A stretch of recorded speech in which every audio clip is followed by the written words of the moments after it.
that moment, something else had happened as well. I met my wife, we got married, we got our first three children. And on top of that, I also felt a call to ministry. Mm. And after a sort of a long journey, we ended up joining Wycliffe Bible Translators and we were sent to work in England. So this is 2007.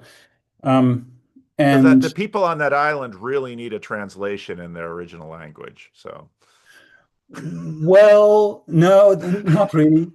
But but churches in England were sending a lot of missionaries to other places, yeah. and they needed a place where they got their initial training.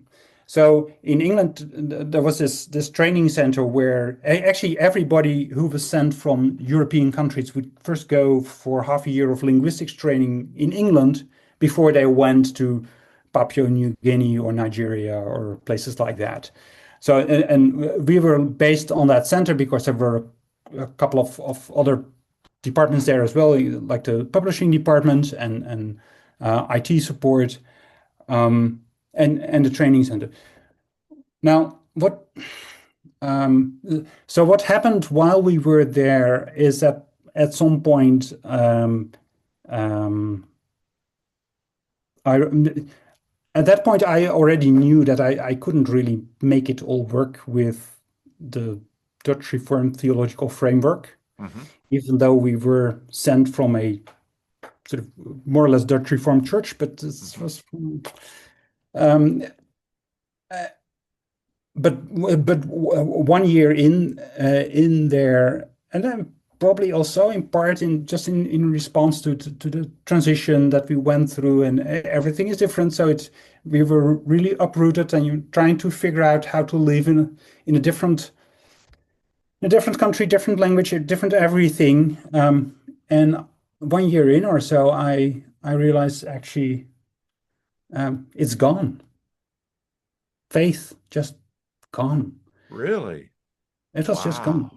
And Wow. it wasn't at a level of does God exist or not. I Yeah. mean that wasn't a question for me. I always knew or trusted or at least hoped that he would be there, but that didn't really excite me too much. But just so the experience of you read something and those words, it's almost like they had sort of evaporated and didn't mean anything to me. Yeah.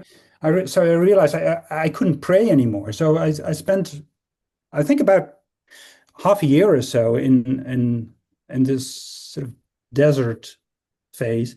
Now, that's obviously not something you write to your supporters. Sort of, thanks for supporting us. Oh, And this by the missionary that you way, sent out has just lost his. Uh, I don't believe any of it anymore. Just kind of, what I ended up doing was what you do when you're in England in the middle of an area of natural beauty. You just go and wander around. In a way, I had my kind of almost a desert. And there was one particular church. So in England, you have those public footpaths, so you can go anywhere and just go.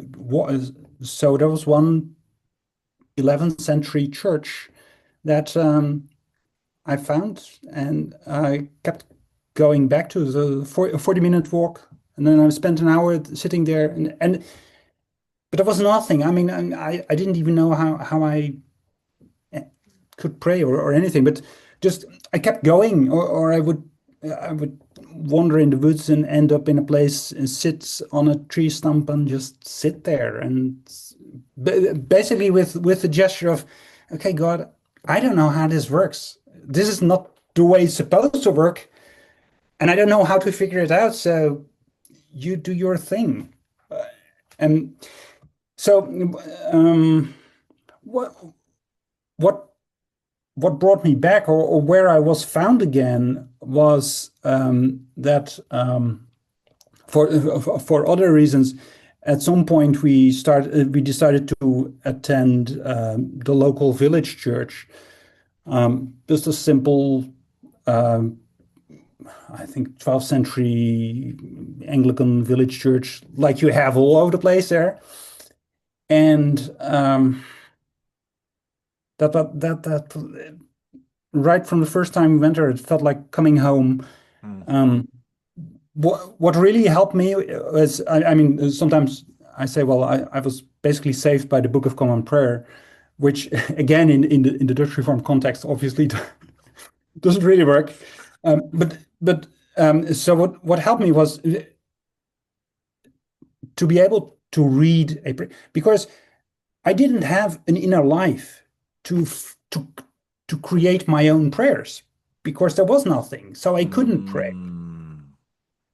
And so the immense grace of being given words that you can Mm. just say, Yeah. knowing that at the moment when I say these words, there are thousands all around the world who are praying these same prayers. Mm. And not just now, but actually from generation on generation, because these prayers have been around for hundreds of years. Yeah. And they have sustained the people of God. So Yeah. they're probably good enough for me. Yeah. Um, Maybe even better than what you can sort of make up on the spot. Absolutely. And the other thing that really helped me was the practice of the weekly Eucharist, Mm. because then again, it's not about me. Yeah. I mean, if you celebrate the Lord's Supper once a year or so, it becomes this big moment, and all the attention is to, oh, do I feel worthy enough, etc., etc. If you celebrate the Eucharist every week, you don't have time for all of that. Yeah. But it changes the equation because then it becomes a matter of, am I willing to stand up, walk towards the altar, kneel there, receive the Lord? Am I willing to join the circle of people who've been doing this for generations, for 1,000 years in that particular church, but longer in other churches or a bit shorter in other churches, doesn't matter. We've been doing this for so. Am I willing to join that group of people who are putting their trust in God in that Yeah. way? And that changes everything. Yeah.